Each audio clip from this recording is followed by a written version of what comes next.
Émission événement avec les entreprises s'engagent, le club de Savoie qui fête ses 1 an.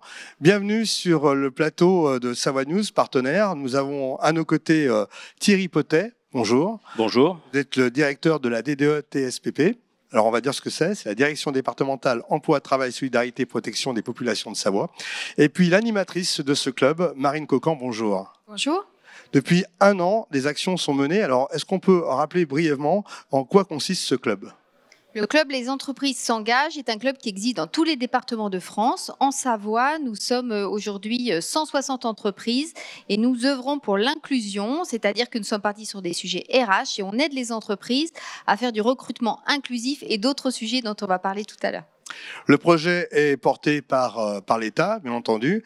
Thierry Potet, expliquez-nous le contexte historique de cette opération.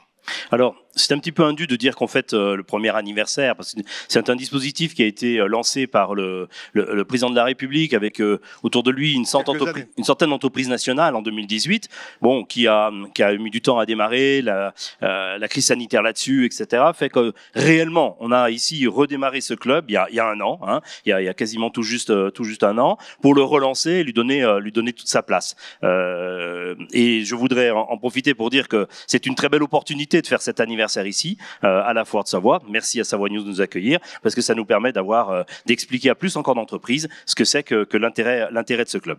Et en plus, c'est la journée économique des entreprises. C'est la journée économique. Ça a d'autant plus de sens. Les ambitions et les objectifs de ce club savoyard. Alors, c'est les ambitions de l'origine, hein, du président de la République, c'est-à-dire de travailler sur une croissance inclusive qui permet d'accéder à l'emploi à des publics qui peuvent en être très éloignés. Même si aujourd'hui, on va le voir tout à l'heure dans les présentations des stratégies par la suite, l'emploi n'est pas le seul objectif, c'est aussi toute la place de l'entreprise dans une société durable, une société inclusive. Donc notre objectif ici sur le territoire, c'est de développer une dynamique avec des entreprises, donc 160, Marine disait tout à l'heure, pas toutes très actives, et on souhaite continuer cet élan pour qu'il y en ait une 50aine qui sont très actives, pour qu'elles viennent, qu'elles participent, qu'elles soient même moteurs. Hein. On n'est pas seulement là pour participer à des temps qui pourraient être organisés par Marine, par l'État, par d'autres acteurs de l'insertion, par exemple, mais que les entreprises proposent et soient aussi dynamiques dans cet engagement pour les objectifs fixés. Ce qui est important de préciser, c'est que c'est ouvert à toutes les entreprises, petites, grandes, moyennes, industrielles, tertiaires, etc. On est inclusif, bon, on refuserait certaines, au contraire, parce que l'idée aussi, c'est certaines, parfois petites, ont expérimenté un certain nombre de pratiques avec des publics un peu différents, un peu éloignés de l'emploi, et qu'elles viennent le partager, les réussites, les difficultés, mais tout ça, ça fait une dynamique, et c'est ce que l'on recherche ici sur ce territoire, comme dans d'autres départements. Mais je trouve qu'ici, ça marche bien déjà. Merci. Parlons de l'organisation. Donc, une animatrice, Marine Cocan, qui est à vos côtés, et Alexandre Souvignet, qui en est le leader, qui va nous rejoindre dans quelques instants. Exactement. Alors en fait, il me paraissait indispensable, si on voulait aller aller de l'avant, c'est que le leader soit un chef d'entreprise, parce que les entreprises parlent aux entreprises dans cette dynamique-là, et ça me paraissait quelque chose de très fort. Et deuxièmement, il nous fallait quelqu'un de dynamique pour conduire l'animation, monter les programmes, interpeller les entreprises, interpeller les branches, pour leur dire venez, rejoignez-nous, etc.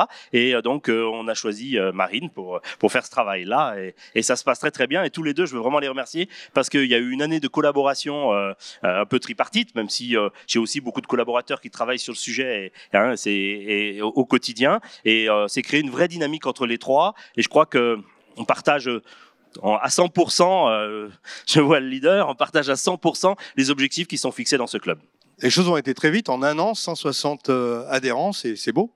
160 adhérents, mais comme je disais tout à l'heure, on aimerait que ces 160-là soient des acteurs au quotidien, j'exagère un petit peu, mais de ce dispositif. Chacun sa part. Mais ce que je voudrais dire, c'est que il y a une plateforme nationale qui nous a bien aidés. Elle a démarré cette année, donc en cours de route. On a même démarré le club avant cette plateforme nationale. Bon, je crois que cette plateforme est un bel outil, et à travers des entreprises s'inscrivent sur cette plateforme. À nous d'aller les chercher pour qu'elles viennent participer à nos actions départementales.